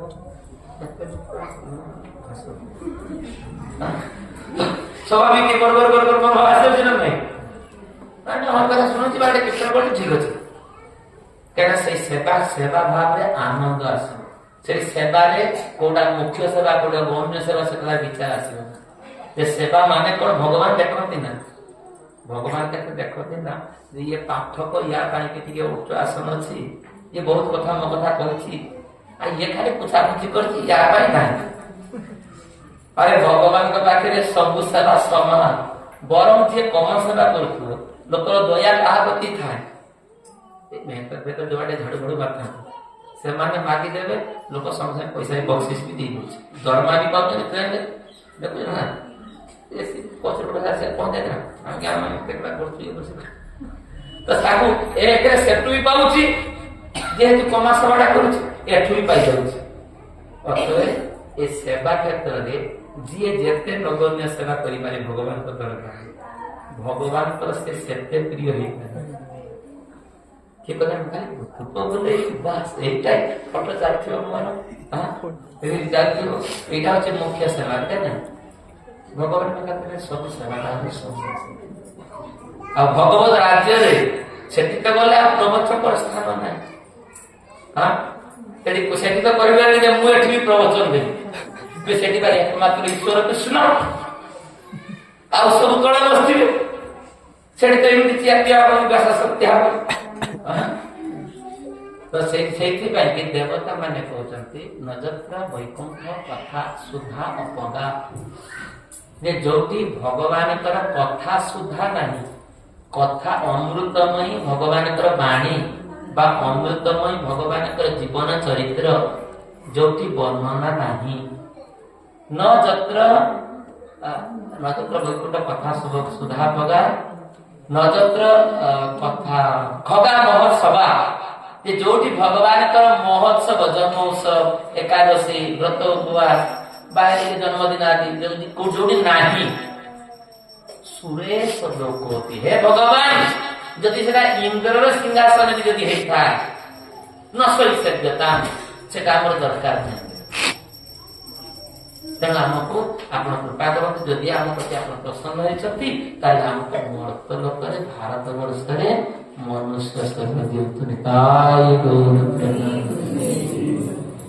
ଦେବତା ମାନେ ଭାରତ ବର୍ଷରେ ମଣିଷ ସ୍ୱର୍ଗ।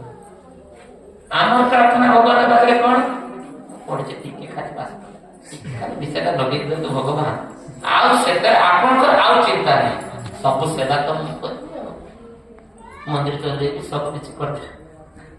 ଆମର ଦରକାର କଣ ନା ଆମେ ଚିନ୍ତା କରୁ କଣ, ଅର୍ଥ ହିଁ ଜୀବନର ପରମାର୍ଥ। ଚିନ୍ତା କରିବା ଦରକାର ଅଛି। ଆମର କିଏ କହିଛନ୍ତି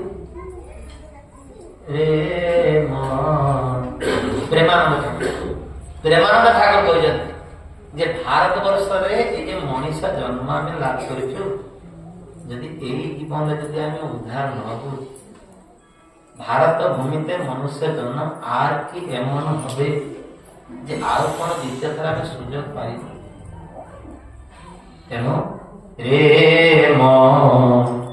হরি নাম করসার, হরি নাম করসার, এ ভবসার চলা, এ ভবসংসার ওরে বাঁধি চলা, আকিয়া হরি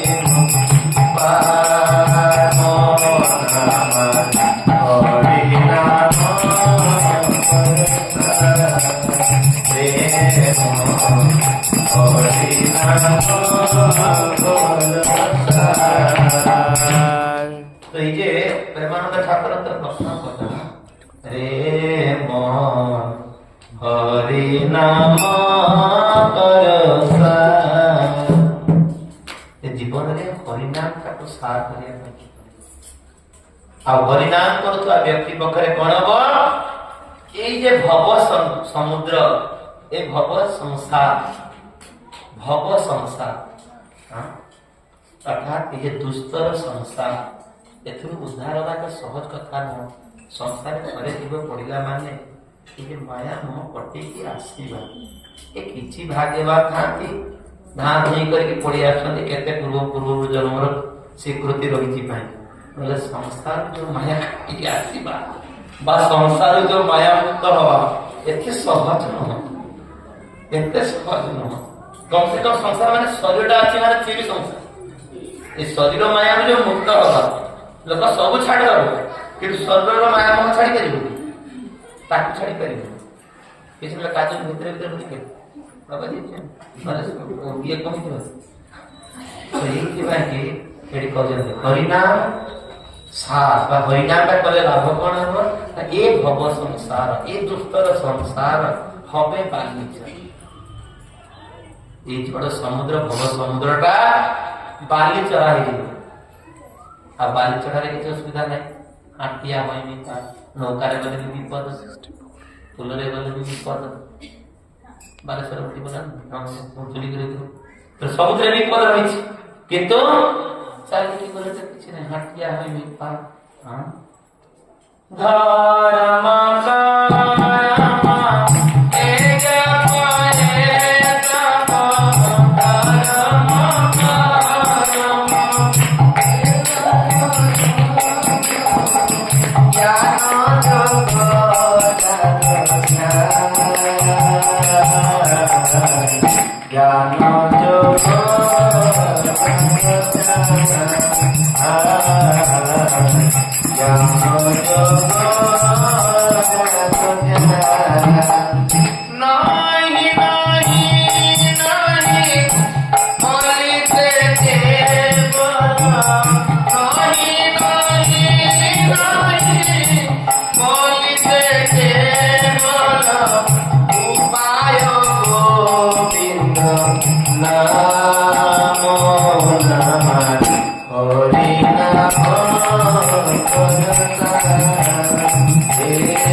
देखिए चिंता कर कौन ये संसार पार हवा कि धर्म कर धर्म आश्रय नहीं पड़ी धर्म अर्थात जेको धर्म पशिगला माने बस पारे कि धर्म पशिले पारे कहीं सब धर्म मूल उद्देश्य कौन भगवान नाम आ जो भगवान नाम उच्चारण नहीं से धर्म ही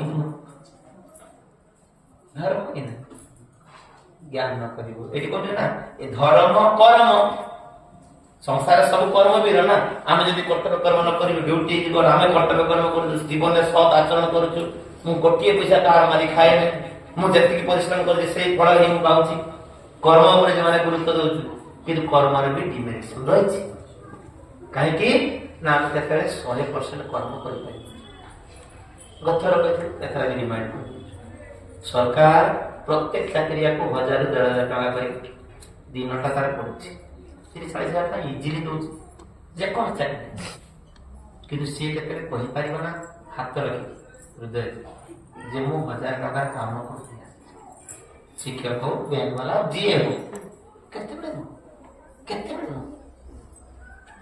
अरे यदि मुझे फलटा देली कर्मटा ठीक न करी ताले कोन हो कर्म बंधन पड़े जाय पड़े आ कर्म करिछि माने एक्शन करिछि माने रिएक्शन भोगिया नहीं पड़े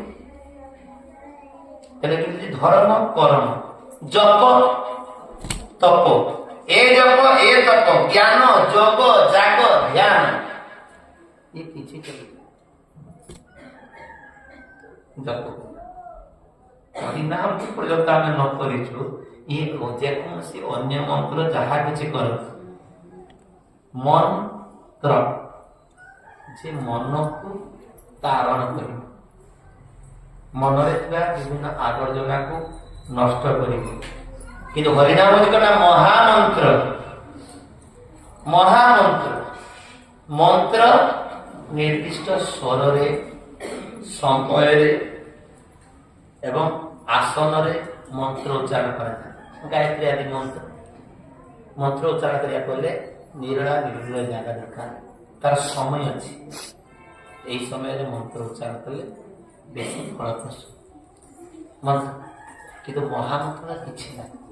ଯେକୌଣସି ସ୍ଥାନରେ ଯେକୌଣସି ବ୍ୟକ୍ତି ଯେକୌଣସି କ୍ଷେତ୍ରରେ ସେ କରିପାରିବ। ଏଠି କହୁଛନ୍ତି ଧର୍ମ କର୍ମ ଜପ ତପ ଜ୍ଞାନ ଯୋଗ ଜାଗ ଧ୍ୟାନ ସବୁଟା କଟେଇକି କଳିଯୁଗ ପାଇଁ କଣ କରାଯାଇଛି? ନହିଁ ନହିଁ ନହିଁ, ଅର୍ଥାତ୍ ନାସ୍ତୈବ। କିଏ କହିଛନ୍ତି? ବୃହତ୍ ନାରଦୀୟ ପୁରାଣରେ ବ୍ୟାସଦେବ ବର୍ଣ୍ଣନା କରିଛନ୍ତି ଯେ କଳିଯୁଗରେ ହରିନାମ ବ୍ୟତିରେକେ ନାସ୍ତି ଏବ, ଅର୍ଥାତ୍ ହରିନାମ ବ୍ୟତିରେକେ ଅନ୍ୟ କୌଣସି ଉପାୟ ନାହିଁ। ନାସ୍ତି ଏବ ଅନ୍ୟ କୌଣସି ଉପାୟ ନାହିଁ।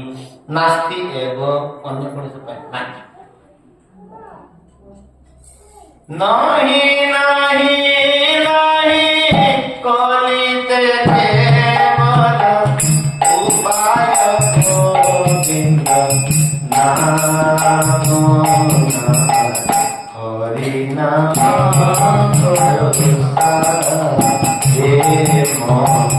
ହରି ନାମ ଆହୁରି କିଛି ରହିଗଲା। ଲୋକ କହେ ନା, ଆରେ କେଦିନ ସଂସାର ରହିବୁ, ଏଟା ଖାଇବୁନି ସେଟା ଖାଇବୁନି ସେଟା କରିବୁନି, ତ ପରିବେଶ ତ ସରିଗଲା। ଯାହା ସବୁ ଅଙ୍ଗେ ସେଇ ତ ଆମର ଟିକେ କରି ପ୍ରଭାବ ଠିକ ଅଛି। ମଙ୍ଗଳାଟା ବେଶୀ କରି କହ ଯୋଉଟା ଯାହା ଦଉଛୁ ଢାଳି ଦେଇଯା, ଯାହା କରୁଛୁ କରିଯା, ଆଉ କାଲିକି ପାଇବୁ ନା ସଦର ପାଇବୁ ନା ଖାଇଦେ। ସେଥିପାଇଁ କହିଲେ ଭୂକଟି ମୁକଟି ଯେ ଗତି ସେ ଗତି, ଭୂକଟି କରିବା। ଆଉ ମୁକ୍ତି, ମୁକ୍ତି ମାନେ ଜ୍ଞାନ ଆଦି ଯାଜନ କରିକି ମୁକ୍ତି ପଥରେ ପଥିକ ହବ। ବ୍ରହ୍ମଚିନ୍ତା, ଏ ଯୋଉ ମୁକ୍ତିର ବାସନା, ଏ ଭୁକ୍ତି ମୁକ୍ତି ଯେ ଗତି ସେ ଗତି, ସେ ଯୋଉ ବି ଯାହା କିଛି କରନ୍ତୁ ନା କାହିଁକି, କିନ୍ତୁ ସେଥିରେ କେତେବେଳେ ବି ଉଦ୍ଧାର ନାହିଁ। ସେଥିପାଇଁ କହୁଛନ୍ତି କଣ? ତାହେ ନା କରିୟ ରତି ଆସକ୍ତି, ତାହେ ନା କରିୟ ରତି, ତାହେ ନା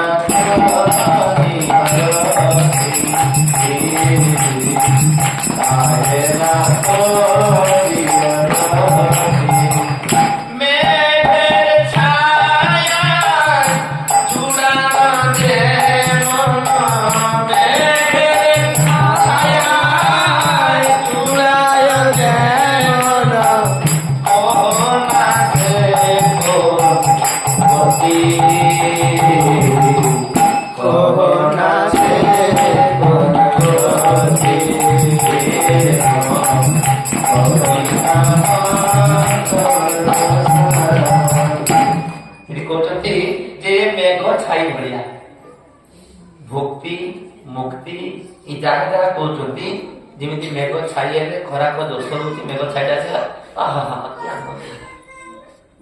ମେଘ ଛାଇଟା କେତେ ଗୋଟେ ମିନିଟ ବି ନୁହଁ, କେତେ ସେକେଣ୍ଡ, ପୁଣି ସେ ପବନ ତାଡ଼ା ଉଠି ପଡ଼ିବ, ଯେ ଖରାକୁ ସେ।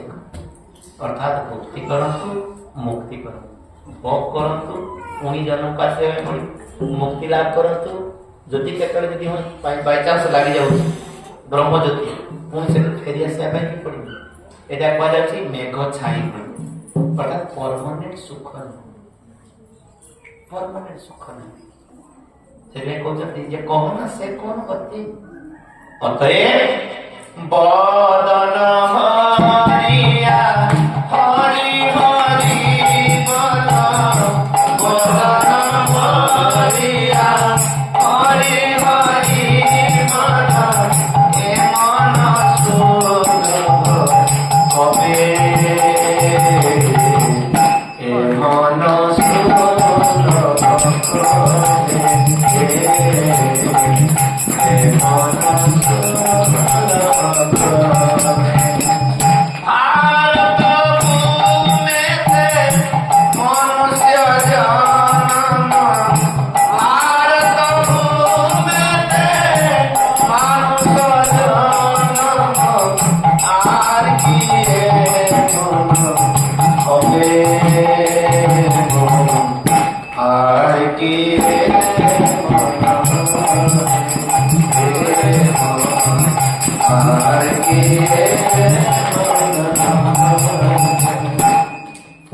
ଯେ ଆମର ଏଠି କୁହାଯାଉଛି କଣ ସେଥିପାଇଁ କି ଭାରତ ବର୍ଷରେ ଆମର ଜନ୍ମ ବଦନ ଭରିଆ ହରିଧରି ଅନ୍ୟାନ୍ୟ ଦେଶରେ এই হরিনাম কীর্তন আপনার করতে বহু রেস্ট্রিকশন চাচ্ছে এই যে রথযাত্রা আদি করা হচ্ছে এখন দেখুଛୁ ইস্কন ইয়া কলা সে ଅନ୍ୟାନ୍ୟ ଜଗତରେ ଆପଣ ପାରିବେନି ଯଦି ବି କୋଉ ଇଣ୍ଡିଆନ ଲୋକ କୋଉଠି ଜାଗାରେ ରହୁଛି ସେ କୋଉଠି ପାର୍କିଂ ଏରିଆରେ ତାଙ୍କର ଯାତ୍ରା କରିପାରେ କୋଉଠି ଛାତ ତଳେ ଏ ଅଣ୍ଡରଗ୍ରାଉଣ୍ଡ କରିପାରେ କିନ୍ତୁ ପ୍ରଭୁପାଦ କରିଯାଇଥିଲେ କଲା ରାଜ ରାସ୍ତାରେ ବ୍ରିଟିଶର ରାଜ ରାସ୍ତାରେ କରିଯାଇଛି ଅର୍ଥାତ୍ ତାଙ୍କର ସେତେବେଳେ ସେ କାରଣ ଡିଜାଇନ୍ ଦେଇଦେଇଛନ୍ତି যেটা হচ্ছে যেহেতু আমার এটি ভারতবাসী মানে অଛନ୍ତି ସେମାନେ ଦେଇଥିଲେ ଆମର ଅଗଷ୍ଟ 15 ସ୍ୱାଧୀନତା ଦିବସ ଦିନ ସ୍ୱାଧୀନତା ଦିବସ ଦିନ ତାଙ୍କର ରଥଯାତ୍ରା କାରଣ ଯେହେତୁ ଭାରତୀୟ ମାନେ ଅଛନ୍ତି ତାଙ୍କର ଗୋଟେ ଖୁସି ମଣିବା ପାଇଁ ଯେ ତାଙ୍କ ପାଇଁ ସେଦିନ ରାସ୍ତା ଫାଙ୍କା ରାଜରାସ୍ତା ଫାଙ୍କା କରିଥିଲେ ତେଣୁ ସେଇ ହିସାବରେ ପ୍ରଭୁପାଦ ରଥଯାତ୍ରା କରିଥିଲେ ଯଦିଓ ପରବର୍ତ୍ତୀ ଅବସ୍ଥାରେ ଲୋକମାନେ ବୁଝିପାରୁନାହାନ୍ତି ଯଦିଓ ଯାଇ ହୋକ ମାନିବା ବି ଦରକାର କାହିଁକି ନା ଆମର ରାଷ୍ଟ୍ରୀୟ ନୀତି ବା ରୀତିରେ ଆମେ ବନ୍ଧା ତେଣୁ ଏଠି କହୁଛନ୍ତି ଯେ ଭାରତ ଭୂମିତେ ମୋର କହିବା ତାତ୍ପର୍ଯ୍ୟ ଗୋଟେ ଉଚ୍ଚ ସ୍ତରରେ ହରିନା କେବଳ ଭାରତ ବର୍ଷରେ ସମ୍ଭବ ଅନ୍ୟ ଜାଗାରେ କରିପାରିବେ ନା ଅନ୍ୟ ଜାଗାରେ ଯୋଉଠି କରିବେ ସେଠି ଆପଣ ତାଡ଼ନା ବା ପ୍ରହାର ସ୍ୱୀକାର ସେଥିପାଇଁ କି ଏଠି କହୁଛି ଯେ ଭାରତ ଭୂମିତେ ମନୁଷ୍ୟ ଜନ୍ମ আর কি এমন ভাবে ভারতবর্ষরে মଣିଷ ଆମକୁ ସବୁବେଳେ ଜାଣି ରଖିବା ଦରକାର ଅଛି ଯେ କାହିଁକି ଭକ୍ତି କରିବେ ଭଜନ କାହିଁକି କରିବେ କାହିଁକି ଗୁରୁତ୍ୱ ଦିଆଯାଉଛି ଯେ ହରିଭଜନ କର ହରିନାମ କର କାହିଁକି କୁହାଯାଉଛି ନା କାରଣ ହଉଛି ଏଇଠି ଆଉ ଏ ଥରେ ଯଦି ସୁଯୋଗଟା ହାତଛଡ଼ା କର ପୁନରାୟ କିନ୍ତୁ ଆସିବ ଏଠି ଯେ କହୁଛନ୍ତି ଯେ ଏଟା ମୁଁ କହୁନି ପ୍ରେମାନନ୍ଦ ଠାକୁର କହୁଛନ୍ତି ଯେ ମୁଁ ଏଇଟା କହୁଛି କେହି ମନେ କରିବ ନା ଯେ ଏଟା ପ୍ରେମାନନ୍ଦ ଲେଖିଛି ଏଇଟା ନୁହଁ ଯେ ତକ ପୁରାଣ ପଢ଼ନା କାନନା ଯେ ତକ ପୁରାଣ ପ୍ରମାଣ ଦେଖନା ନାମେର ସନ୍ତାନ ନାହିଁ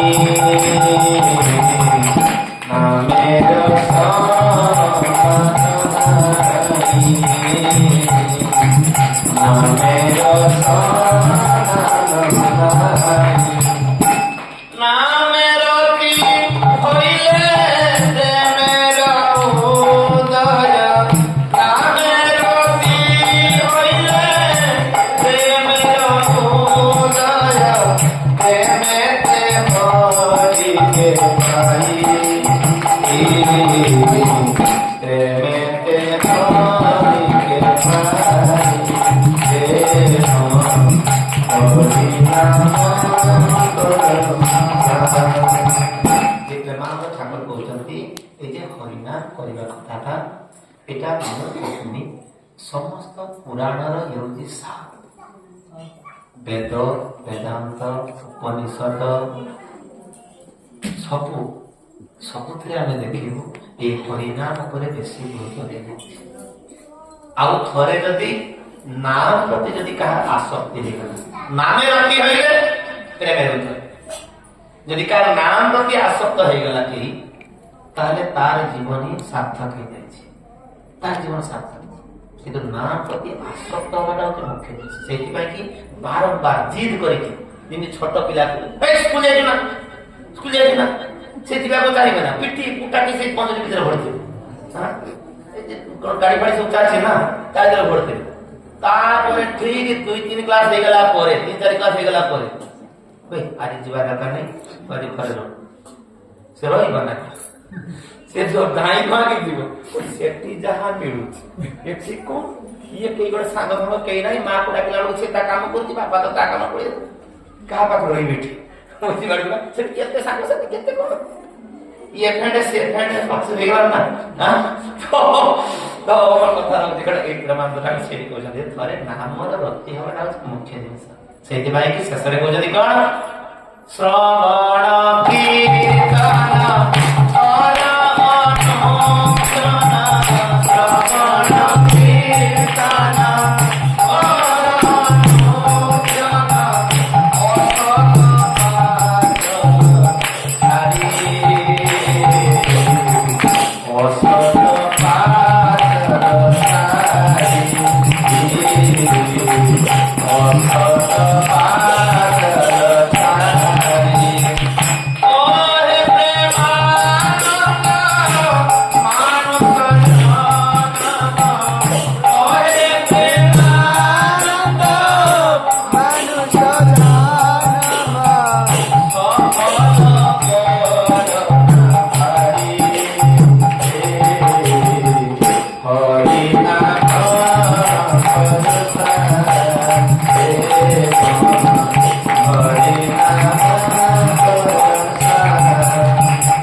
ସେଇଥିପାଇଁ ପ୍ରେମାନନ୍ଦ ଠାକୁର ଶେଷରେ କହୁଛନ୍ତି କଣ ଯେ ହରିନାମ ପ୍ରତି ରତିମତି ଆସିବ କେମିତି ନା ଭଜନ କୀର୍ତ୍ତନ କର ଅନୁକ୍ଷ। ଭଜନ କୀର୍ତ୍ତନଟାକୁ ଅନୁକ୍ଷ ସବୁବେଳେ କରିବା ଦରକାର ଅଛି। ଆମର ଓଡ଼ିଆରେ କଥା ଅଛି ନା, ହାତେ କର କାନ ହରି ଅତଏବ ଆମେ ଯଦି ଅଭ୍ୟାସ କରୁ ହବ ନା, ଏତେ ସହଜରେ ନାମ ଆସିବ ନା। ହରିନାମ କରୁଥିବୁ ଝୁଣ୍ଟି ପଡୁଥିବୁ ଓହ କହିପାରିବୁ, ବହୁ ଲୋକ କହିପାରିବୁ, ମା କହିପାରିବୁ, କିନ୍ତୁ ହରିନାମ ଆସିବ। କିନ୍ତୁ ଅଭ୍ୟାସ କରିବାକୁ ବାରମ୍ବାର ବାରମ୍ବାର ବାରମ୍ବାର ଶ୍ରବଣ କୀର୍ତ୍ତନ ଆଉ ଅସତ ପାଚାର କି ବ୍ୟାକବଳ ଶବ୍ଦ ଅଛି, ଏଇ ଅପରାଧ ମୁକ୍ତ ହେଇକି ବା ଅସୂୟା ଭାବ ପରିତ୍ୟାଗ କରିକି ଆମକୁ ଯଦି କରିବୁ ତାହେଲେ ଆମେ ମନୁଷ୍ୟ ଜୀବନ ସଫଳ ହେଇପାରିବୁନି। ତାଇ ଗୌର ପ୍ରେମାନନ୍ଦେ ଜୟ ଗୌର ମିତା।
हरे कृष्णा।